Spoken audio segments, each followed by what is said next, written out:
Good morning everybody. This is Biplab from UBKV, and for next couple of minutes I will be sharing our presentation on SRFSI scientific explorations. Since inception, we have been focusing on identifying technological and research gaps in promotion of conservation agriculture. And accordingly, we have tried to address these issues through our research intervention at UBKV by the entire team of West Bengal involving our students, and we have generated certain publications apart from the regional publications in due course. Conservation agriculture depends largely on glyphosate and other selective herbicides for successful farming. We all know that glyphosate is banned to use in cropped field recently in many states of India, including West Bengal. In absence of glyphosate, the situation may reverse if we cannot control the weed flora effectively for this zone. With this background, we tried to explore the potential alternative options to glyphosate in zero-tillage wheat and maize. We assigned this program to a student of agronomy. We can see that two herbicide combinations, that is glufosinate ammonium plus flucytosulfuron and glufosinate ammonium plus flumioxazine, they showed their effectiveness in controlling all sorts of weed flora and may serve as an alternative to glyphosate. Being located in sub-Himalayan plains, the par-humid climate facilitates the infestation of weeds.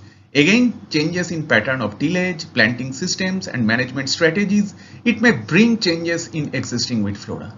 To address the weed management issues in various crops, here are the publications of those important findings published in Indian Journal of Weed Science, where we could see that tembotrione in maize, carfentrazone plus metsulfuron in wheat, and bispirivak plus pyrazosulfuron in rice are the potential post-emergence molecule.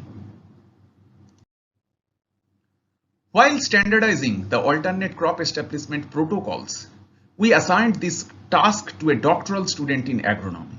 We found that unpuddle transplanted rice followed by zero-tillage wheat could increase the productivity, profitability and energy use efficiency in rice wheat system. Considering the non-availability of labor during peak season and the rising cost of fuel, we have tried to explore the possibilities of unpuddle transplanting.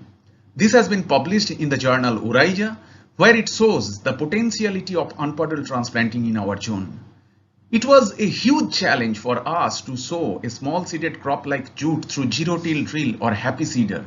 However, we standardized the protocol for CA jute, and even ICR documented our protocol in their website. All our efforts have been highlighted in the publication Zero-Tillage Technology in Jute, a Successful Venture in West Bengal.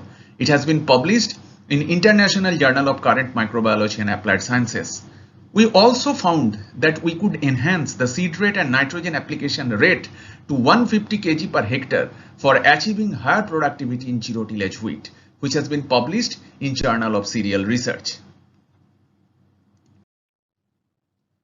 Study on soil health is also a crucial aspect in conservation agriculture. Assessing profile distribution of important soil attributes, it provides an insight regarding the behavior of the soil. Our publication, Vertical Distribution of Total Organic Carbon, Total Nitrogen and Other Important Soil Attributes and Their Relationship in Alfizol and Entizol of West Bengal, published in International Journal of Environment and Climate Change. It will provide a clear picture of these important attributes for sustained crop production. Another important publication related to carbon mineralization rates and kinetics has been published in Sustainability, which reflected that rice and maize residues showed almost similar amounts of carbon mineralized over time with surface application. However, residue incorporation significantly increases carbon footprints, while retention of residue lowers it. Nutrient management studies through NDVI sensor and decision support tool Nutrient Expert also indicates that in our zone, wheat could respond up to 150 to 155 kg nitrogen. Any major shift in farming practices such as reduced tillage or no tillage operations have a profound impact on microenvironment on which the crop is grown. Again, retention of crop residues alters the local environment by affecting soil temperature and moisture, which may provide soil-borne microorganisms a favorable habitat. So what happened to disease dynamics under conservation agriculture system? We are having few publications on these aspects. A review paper on plant disease dynamics vis-a-vis conservation agriculture published in Journal of Mycopathological Research. Another paper on effect of conservation agriculture based rice wheat system on sheath blight and spot blotch diseases in eastern India published in the same journal.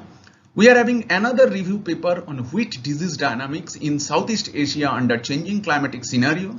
Moreover, two of our students have worked intensively on this aspect, and our findings from the research publications and PhD theses are, though at initial years no plots had more diseases, however with the time there is no significant difference between conservation and conventional tillage plots. We found the higher activities of soil dehydrogenase and acid phosphatase, including their populations of soil antagonists, mainly beneficial organisms in CA plot.